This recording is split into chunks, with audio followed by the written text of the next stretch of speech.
എപ്പിസോഡിന്റെ opening സീനിൽ ആ സർഫ്യൂംസ് അവറ്റകൾ രണ്ടുപേരും നേവിക്കാരെ അറ്റാക്ക് ചെയ്യാൻ ശ്രമിക്കുകയാണ്. നമ്മുടെ ആൾക്കാർ എങ്ങനെയെങ്കിലും അവരെ തടയാനായിട്ട് ശ്രമിക്കും. അപ്പോൾ അതിലൊരു സർഫ്യൂം ആണെങ്കിൽ അവന്റെ കാല് തന്നെ ബ്ലേഡാക്കി മാറ്റി അറ്റാക്ക് ചെയ്യാൻ ശ്രമിക്കുകയാണ്. അത് കാണുമ്പോൾ തന്നെ സോറോ തിരിച്ചറിയും. ബറക്കു വർക്സിൽ ഫൈറ്റ് ചെയ്ത സമയം അവരും ഇതുപോലെ തന്നെയാണ് ബ്ലേഡ് ക്രിയേറ്റ് ചെയ്ത് അറ്റാക്ക് ചെയ്തത്. അന്ന് ഒരുപാട് കഷ്ടപ്പെട്ടാണ് അവരുടെ അറ്റാക്കിൽ നിന്ന് സോറോ രക്ഷപ്പെട്ടത്.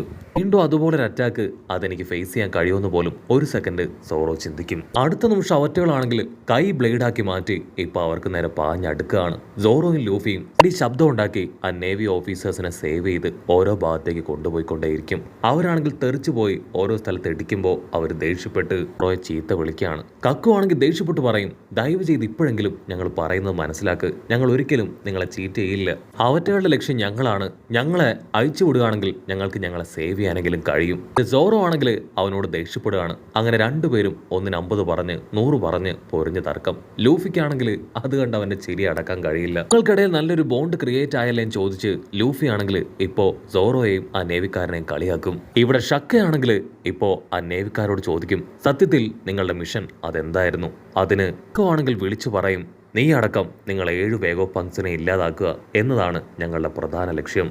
മാത്രമല്ല ഞങ്ങളെ ചതിച്ച ആ സസി, അവളെയും ഒരു കാരണവശാലും ഞങ്ങൾ വെറുതെ വിടില്ല എന്ന് പറയും. കക്കൂനാണെങ്കിൽ ചത്താ മതിയെന്നാവും. ഒരു കാരണവശാലും നീ ഇതൊന്നും പറയാൻ പാടില്ലായിരുന്നു, ഇത് അവർ അറിഞ്ഞു കഴിഞ്ഞാൽ 1% പോലും നമ്മളെ വെറുതെ വിടാൻ ചാൻസ് ഇല്ല എന്ന് പറയും. പക്ഷെ ലുച്ചിയാണെങ്കിൽ അതൊന്നും മൈൻഡ് ചെയ്യാതെ എല്ലാ കാര്യങ്ങളും പറയാണ്. അടുത്ത നിമിഷം എല്ലാവരെയും ഞെട്ടിച്ചുകൊണ്ട് ഇപ്പൊ നാമിയുടെ നിലവിളി കേൾക്കും. സോറോയും ലൂഫിയും അവരൊരു സെക്കൻഡ് അത് കേട്ട് ഫ്രീസ് ആവും. മാത്രമല്ല സെക്കൻഡ് ഫ്ലോറിലുള്ള നമ്മുടെ ആൾക്കാരും ഇപ്പോൾ അവളുടെ ശബ്ദം കേൾക്കുകയാണ്. സാഞ്ചി ആണെങ്കിൽ, നാമി ഞാൻ എത്തിപ്പോയി, സേവ് ചെയ്യാൻ എന്റെ പ്രാണനാഥൻ നിന്റെ അരികിലേക്ക് വരികയാണെന്നൊക്കെ പറഞ്ഞ് അങ്ങനെ പാഞ്ഞു പോവാണ്. അവിടുന്ന് അങ്ങനെ കട്ട് ചെയ്ത് നാമിയെ കാണിക്കും. ജിംബയുടെ രൂപത്തിലുള്ള ആ ഒരു സർഫ്യൂം, അതാണ് ഇപ്പോൾ അവർക്ക് മുൻപിലുള്ളത്. അതിനെ കണ്ടാണ് നമ്മുടെ പെങ്കൊച്ച് ഒച്ചത്തിൽ നിലവിളിച്ചത്. നാമിയാണെങ്കിൽ എഡിസനോട് എന്തെങ്കിലും ചെയ്യാനായിട്ട് പറയും. അതിനവൻ പറയും, എടുത്തു ചാടി എനിക്കൊന്നും ചെയ്യാൻ കഴിയില്ല, ഒരല്പസമയം അതെനിക്ക് കിട്ടിയേ പറ്റൂ. ബ്രൂക്കാണെങ്കിൽ അവനെ ബൂസ്റ്റ് ചെയ്യും. കമോൺ എത്രയും വേഗം ഒരു സൊല്യൂഷൻ കണ്ടെത്തണം. അവൻ അല്പനേരം കൂലങ്കക്ഷായിട്ട് ആലോചിക്കും. ആ ഗ്യാപ്പിൽ ആ സർഫ്യൂം അതാണെങ്കിൽ ബീം പവർ എടുക്കുകയാണ്. ഇവിടെ നമ്മുടെ ജൂനിയർ വേഗ് ഓഫ് പങ്ക് അവൻ ഒരുപാട് നേരം ആലോചിച്ച് വിളിച്ചു പറയും, ഇനി ഒന്നും നോക്കാനില്ല, 100-110 ഓടിക്കോ, എന്നെ കൺട്രോൾ ചെയ്യാൻ എനിക്ക് പറ്റില്ല എന്ന് പറഞ്ഞ് അവൻ ഓടും. ബ്രൂക്കും നമ്മുടെ നാമിയും അവർ രണ്ടുപേരും അത് കേട്ട് ഞെട്ടും. മറ്റൊരു ഭാഗത്ത് ലൂഫിക്കും സോറയ്ക്കും മനസ്സിലാവും അവരുടെ അടുത്തും നാമിയുടെ മുൻപിലും ഏതോ ഒരു സർഫ്യൂം വന്നിട്ടുണ്ട്, അതുകൊണ്ടാണ് അവൾ പേടിച്ച് നിലവിളിച്ചതെന്ന്. മറ്റൊരു ഭാഗത്ത് ആ ബോവ ഹാൻകോക്കിന്റെ രൂപത്തിലുള്ള സർഫ്യൂം, അവളാണെങ്കിൽ ഹാൻകോക്കിന്റെ പവർ ഉപയോഗിച്ച് ഓരോരുത്തരെയായിട്ട് കല്ലാക്കി മാറ്റിക്കൊണ്ടിരിക്കുകയാണ്. ആക്ച്വലി ഇവിടെയാണെങ്കിൽ ആ സർഫ്യൂംസ് അറ്റാക്ക് ചെയ്യുന്നത് നമ്മുടെ ആൾക്കാരെയും അതുപോലെ ജൂനിയർ വേഗ് ഓഫ് പങ്സിനെയാണ്. പക്ഷെ അതേസമയം ലൂഫിക്കും ഓറോയ്ക്കും മുൻപിലുള്ള ആ ഒരു സർഫ്യൂം അതാണെങ്കിൽ അറ്റാക്ക് ചെയ്യുന്നത് ആ നേവിക്കാരെയാണ്. സോ അതിനർത്ഥം ആരുടെയോ ഇൻസ്ട്രക്ഷൻ അത് കറക്റ്റായിട്ട് ഫോളോ ചെയ്താണ് അവറ്റകൾ ഇത് ചെയ്യുന്നത്. ആ ഒരു സർഫ്യൂം ആണെങ്കിൽ വീണ്ടും വലിയ വലിയ പവറുകൾ ക്രിയേറ്റ് ചെയ്യാനായിട്ട് തുടങ്ങും. കക്കുവും ലുച്ചിയും ആണെങ്കിൽ വീണ്ടും അവരുടെ ഹാൻഡ് കഫ് അത് അഴിച്ചു വിടാനായിട്ട് റിക്വസ്റ്റ് ചെയ്തുകൊണ്ടേയിരിക്കും. പക്ഷെ സോറോ അത് കേൾക്കില്ല. അപ്പോഴായിരിക്കും ലൂഫി അവൻ ഷക്കയോട് ആ ഹാൻഡ് കഫിന് കീ അത് തരാനായിട്ട് ആവശ്യപ്പെടുക. ഷക്കയാണെങ്കിൽ അവനോട് പറയും, എനിക്ക് നിന്നിൽ നല്ല വിശ്വാസമുണ്ട്, ഒരേ ഒരു റിക്വസ്റ്റ് മാത്രം എനിക്കുണ്ട്, ഡോക്ടർ വേഗ് ഓഫ് പങ്ക് അദ്ദേഹത്തിനൊന്നും സംഭവിക്കാൻ പാടില്ല, എങ്ങനെയെങ്കിലും അദ്ദേഹത്തെ സേഫാക്കി ഇവിടുന്ന് കൊണ്ടുപോകണം. ലൂഫി ആണെങ്കിൽ ഇപ്പൊ ലുച്ചിയോട് തീർത്ത് പറയും, ഞാൻ നിന്നെ ഇപ്പൊ അഴിച്ചുവിടാനായിട്ട് പോവാണ്, ഇതിനുശേഷം എന്നെയോ എന്റെ ടീംമേറ്റ്സിനെയോ ഡോക്ടർ വേഗ് ഓഫ് പങ്കിനെയോ നീ അറ്റാക്ക് ചെയ്യാൻ പാടില്ല. പക്ഷെ അവനാണെങ്കിൽ തീർത്ത് പറയും, ഒരിക്കലും നിന്നെ ഞാൻ വെറുതെ വിടില്ല, നിന്നെയും നിന്റെ ടീംമേറ്റ്സിനെ ഞാൻ ഇല്ലാതാക്കും. അവരത് പറയുന്ന അതേ സമയം തന്നെ വീണ്ടും ആ സർഫ്യൂം അറ്റാക്ക് ചെയ്യാണ്. ഇവിടെ ഹാൻഡ് കഫ് അത് അഴിഞ്ഞ് താഴെ വീഴും. ലൂഫിയും ലുച്ചിയും അവർ രണ്ടുപേരും ചേർന്ന് അതിലൊരു സർഫ്യൂമിനെ നേരിടാനായിട്ട് തയ്യാറാവും. മറ്റൊരു ഭാഗത്ത് കക്കുവും സോറോയും അവരും മറ്റൊരു ഫ്യൂമുമായിട്ട് പൊരിഞ്ഞ അട്ടിയിടി ബഹളം. അങ്ങനെ അവർ 4 പേരും ചേർന്ന് ഇപ്പൊ നല്ല രീതിയിൽ ഫൈറ്റ് ചെയ്യാണ്. ആക്ച്വലി ആ സർഫ്യൂംസിനെ അത്ര എളുപ്പത്തിൽ തോൽപ്പിക്കാൻ കഴിയില്ല.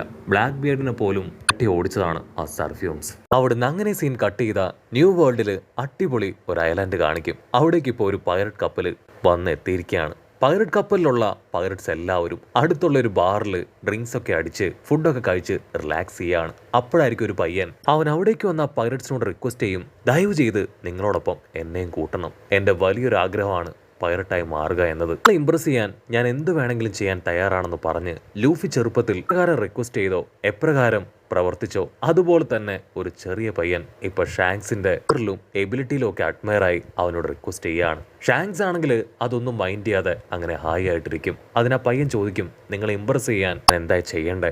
എനിക്ക് ഈ ഐലാൻഡിൽ എല്ലാവരെ കഴിഞ്ഞും പവറും എബിലിറ്റിയും കഴിവും ആത്മധൈര്യമൊക്കെ വളരെ കൂടുതലാണ്. സോ നിങ്ങളെ ഇംപ്രസ് ചെയ്യാൻ നിങ്ങൾ പറയുന്നത് എന്തും എന്നെ കൊണ്ട് ചെയ്യാനായിട്ട് സാധിക്കും.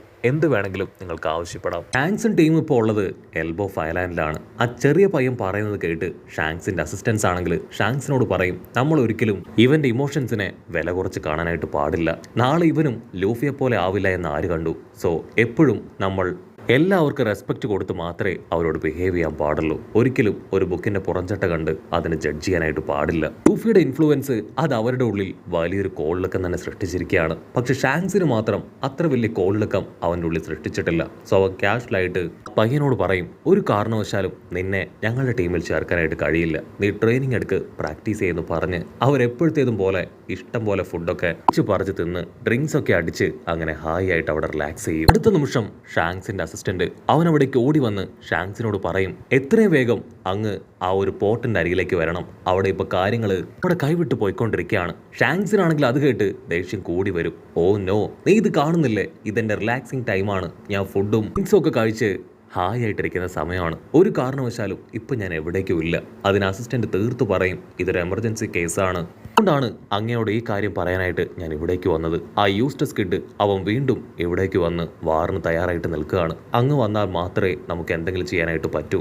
അത് കേട്ട് വേറെ വഴിയില്ലാതെ ഇപ്പൊ ഷാങ്ക്സും അവന്റെ ടീമും യൂസ്റ്റസ് കിഡിന്റെ അരികിലേക്ക് അങ്ങനെ നടന്നു പോകും. ഷാങ്ക്സിന്റെ അസിസ്റ്റൻസ് ആണെങ്കിൽ ഇപ്പൊ യൂസ്റ്റസ് കിഡിനെ കളിയാക്കുകയാണ്. കാരണം കിഡിന്റെ ഒരു കൈ അത് വെട്ടിയെടുത്തത് സാക്ഷാൽ ഷാങ്ക്സ് ആണ്. മറ്റൊരു യുദ്ധത്തിന് നിങ്ങൾ ശരിക്കും തയ്യാറാണോ എന്ന് ഷാങ്ക്സിനോട് അവന്റെ അസിസ്റ്റൻസ് ചോദിക്കും. അതിന് ഷാങ്ക്സ് അതേന്ന് ഉത്തരം പറയും. പക്ഷെ ഇവിടെ വെച്ച് ഒരിക്കലും ഞാൻ ഫൈറ്റ് ചെയ്യില്ല. കാരണം ഇത് ഫേമസ് ആയിട്ടുള്ള റെപ്യൂട്ടഡ് ആയിട്ടുള്ള ഒരുപാട് പേര് ജീവിച്ചു വളർന്ന സ്ഥലമാണ്.